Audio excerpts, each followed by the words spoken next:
flags are flying high tonight. Garuda takes its flight. Through the fields we're marching on to the World Cup. Dulu, timnas Indonesia sering dipandang sebelah mata di kawasan ASEAN. Katanya cuma bisa menang kalau pakai pemain naturalisasi. Katanya pembangunan usia mudanya lemah. Katanya terlalu buru-buru kejar Piala Dunia lewat jalan pintas. Tapi sekarang, satu persatu komentar sinis itu mulai lenyap. Dan bukan cuma publik Indonesia yang sadar, negara-negara tetangga mulai memberikan respek penuh. Vietnam, Malaysia, bahkan Thailand.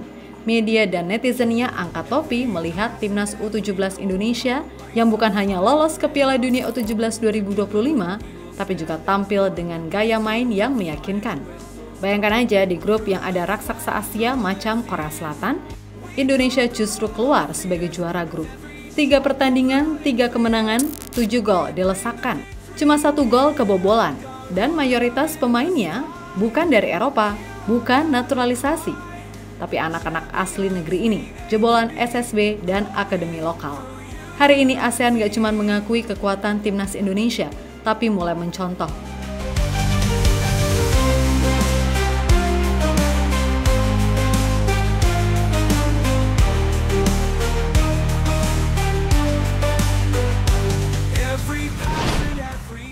Timnas Indonesia U17 datang ke Piala Asia bukan sebagai unggulan. Bahkan banyak yang mengira kita akan jadi tim pelengkap grup saja. Tapi yang terjadi justru sebaliknya. Indonesia keluar sebagai raja grup C mengalahkan raksasa Asia. Laga pertama langsung bikin geger. Korea Selatan yang biasa langganan Piala Dunia dibungkam 1-0 lewat permainan disiplin dan penuh semangat. Laga kedua bukan hanya menang, tapi mengirim pesan ke seluruh Asia. Indonesia menang telak 4-1 atas Yaman. Gol demi gol datang dari skema yang rapi, pressing yang rapi, dan determinasi yang luar biasa. Goli, Evandra, Alberto semua tampil percaya diri seolah bukan anak-anak lagi. Laga terakhir grup lawan Afghanistan jadi puncaknya. Nova Arianto merotasi tim, memberikan waktu istirahat untuk pemain inti. Tapi meskipun dirotasi, Indonesia tetap menunjukkan karakter juara. 2 gol di menit-menit akhir injury time. Yang satu lewat chip dingin dari Alberto dan satu lagi lewat sontekan Goli. Menjadi simbol bahwa mental anak-anak ini bukan kaleng-kaleng. Dan hasilnya, 2 kali menang, 7 gol diciptakan, cuma 1 kali kebobolan. Dan juara grup mengungguli Korea Selatan yang harus puas di posisi kedua. Indonesia lolos ke perempat final dan sekaligus menyegel tiket ke Piala Dunia U17 2025 di Qatar. Every pass and every goal lights a fire in our soul. Together we will stand as one till the final whistle's done. Through the sweat and through the tears. Kemenangan besar ini ternyata bukan cuma bikin bangga rakyat Indonesia, tapi juga bikin media-media ASEAN angkat topi, bahkan ikut merenung karena timnas U17 Indonesia tampil terlalu solid untuk diabaikan. Dari Malaysia muncul pujian tajam tapi menohok dari pandit Astro Arena, Kis Sundaresan. Dalam acara Bola Itu Live, Kis bilang, selama ini PSSI dituduh cuma mikir naturalisasi. Tapi kemenangan ini adalah bukti kalau Indonesia juga punya program jangka panjang yang serius. Ya bayangkan, 22 dari 23 pemain timnas U17 Indonesia adalah hasil binaan SSB dan akademi lokal. Bukan jebolan Eropa, bukan hasil instan. Dan satu-satunya pemain diaspora adalah Matthew Baker. Bahkan bukan superstar utama tim. Kis pun menyimpulkan, kalau senior punya proyek jangka pendek, maka U17 ini adalah wajah dari rencana jangka panjang PSSI. Kali ini, mereka akan layak ke Under-17 World Cup on merit buat kali pertama dalam sejarah mereka. Satu pencapaian yang sangat luar biasa. Dan kenapa aku cakap benda ni penting, Faiz? Banyak yang sebenarnya aku nak perkatakan, tapi aku rasa kita tunggu Under-17 campaign ni wrap up dulu sebelum kita nak review coach macam Coach Nova Arianto, kita nak review pemain-pemain dalam pasukan, kita tunggu tournament wrap up dulu. Tetapi aku nak just sebut kenapa benda ni penting dan meremangkan bulu roma aku adalah kerana di fasa yang mana bola sepak Indonesia sering dituduh mengambil jalan singkat.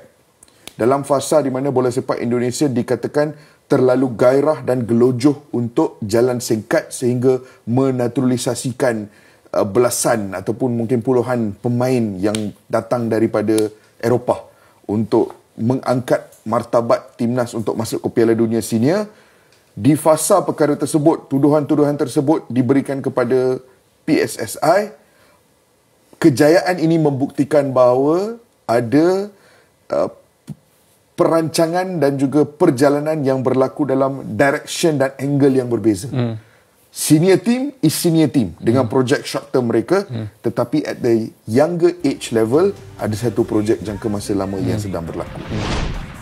Lanjut ke Vietnam, negara yang dulu sering jadi perbandingan bagi Indonesia. Kini malah mereka yang mengakui keunggulan kita. Media 24 Hour, VOV, Laodong, dan Soha semua memberikan pujian. Mulai dari kemenangan bersejarah atas Korea Selatan hingga dominasi total saat hajar Yaman 4-1. Media Soha bahkan menyoroti momen dramatis di laga terakhir lawan Afghanistan. Ketika Indonesia mencetak 2 gol dalam injury time, menunjukkan mental pemenang dan daya juang yang gak main-main. Mereka mengomentari Indonesia melaju ke Piala Dunia dengan cara yang menggetarkan, dan bahkan mereka menuliskan, para analis sepak bola Indonesia sendiri awalnya tak menyangka bisa sejauh ini.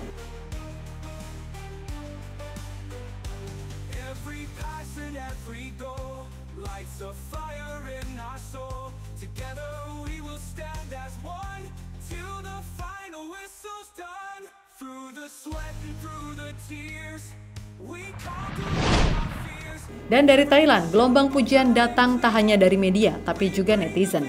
INN dan Kaosot memuji performa Indonesia yang tampil penuh percaya diri dan pantas ke Piala Dunia. Sementara Siam Sport bahkan menyebut ini sebagai Piala Dunia kedua berturut-turut bagi Indonesia, menandakan konsistensi. Yang menarik, komentar-komentar netizen Thailand justru lebih jujur. Dalam postingan laman Facebook, Mr. Luknang AEC, beberapa netizen Thailand memberikan respek kepada timnas Indonesia. Mulai dari akun Tul Cetanasawat dan Sorasak Dok Pratum yang memberikan selamat untuk Indonesia. Kemudian ada dari P. Ketong, sangat bagus, kita harus menggunakan ini sebagai contoh. Ada juga yang memberikan selamat ke Indonesia sekaligus menyindir federasi mereka sendiri. Mereka telah mengembangkan sistem yang sangat serius, tidak seperti kita yang masih menghabiskan anggaran. Tulis Taurai Midi. Dan ada juga dari Saichon A. Pramiwon yang menuliskan, Somsaksri tidak perlu khawatir menjadi juara kedua atau ketiga terbaik. Di tingkat Asia, tidak perlu menggunakan kata, biarkan anak-anak memperoleh pengalaman. Tidak masalah jika Anda tereliminasi. Ini adalah kata-kata seorang yang tidak punya niat untuk berkembang. Hashtag Selamat Indonesia. Through the sweat and through the tears, we conquer all our fears. With every shout both loud and clear, we bring the victory near. Garuda in the sky, hear our battle cry. Champions we aim to be, glory through you. Tiket ke Piala Dunia memang sudah di tangan, tapi perjuangan belum selesai. Langkah Indonesia berikutnya di Piala Asia U17 2025 akan semakin berat. Karena di babak perempat final, Timnas U17 akan menghadapi tim tangguh dari Timur Laut Asia, Korea Utara. Ya, setelah hasil imbang 2-2 antara Korea Utara versus Oman, ditambah kemenangan dramatis Tajikistan atas Iran, Korea Utara resmi jadi runner-up grup D yang akan jadi lawan Garuda Asia di tanggal 14 April nanti. Pelatih Nova Arianto tahu betul, ini bukan laga sembarangan dan bukan lawan yang bisa dianggap enteng. Pastinya semua mempunyai kualitas yang baik ya, walaupun Korea Utara, Tajikistan, Iran termasuk Oman yang semuanya masih punya peluang. Saya lihat siapapun lawannya pastinya mereka mempunyai kualitas yang baik dan pastinya kita akan analisa lawan kita dulu sebelum kita melakukan persiapan untuk di pertandingan tanggal 13. Ya makanya Coach Nova memilih merotasi pemain di laga terakhir lawan Afghanistan supaya anak-anak utama bisa bugar 100% saat bentrok dengan Korea Utara. Ini bukan cuma soal lolos ke semifinal, tapi soal menunjukkan konsistensi. Soal membuktikan bahwa kemenangan atas Korea Selatan bukan kebetulan, dan bahwa Indonesia tak cuma mau ikut turnamen Asia, tapi ingin menjadi raja baru di benua ini. Indonesia kini berdiri paling depan mewakili Asia Tenggara di level tertinggi usia muda, dan menjadi satu-satunya negara ASEAN yang lolos ke Piala Dunia U17 2025. Dan yang lebih luar biasa lagi, Indonesia tidak cuma lolos karena keberuntungan, tapi lolos dengan gaya. Dengan permainan menyerang, dengan pertahanan disiplin, dan dengan pemain-pemain hasil pembinaan lokal. Inilah titik balik saat Indonesia tidak hanya sekedar bersaing, tapi dianggap siap tampil di level dunia. Indonesia sedang berubah. Dari negara yang dulunya hanya jadi bahan bandingan, kini jadi panutan. Dan dari yang sering diragukan, kini mulai ditakuti dan dihormati. Dan ketika negara-negara tetangga mulai berkata, kita harus belajar dari Indonesia, maka ini adalah momen bersejarah saat ASEAN akhirnya mengakui bahwa Garuda telah terbang lebih tinggi dan bukan tidak mungkin suatu hari nanti Indonesia benar-benar bisa jadi kekuatan baru di level Piala Dunia. Through unity.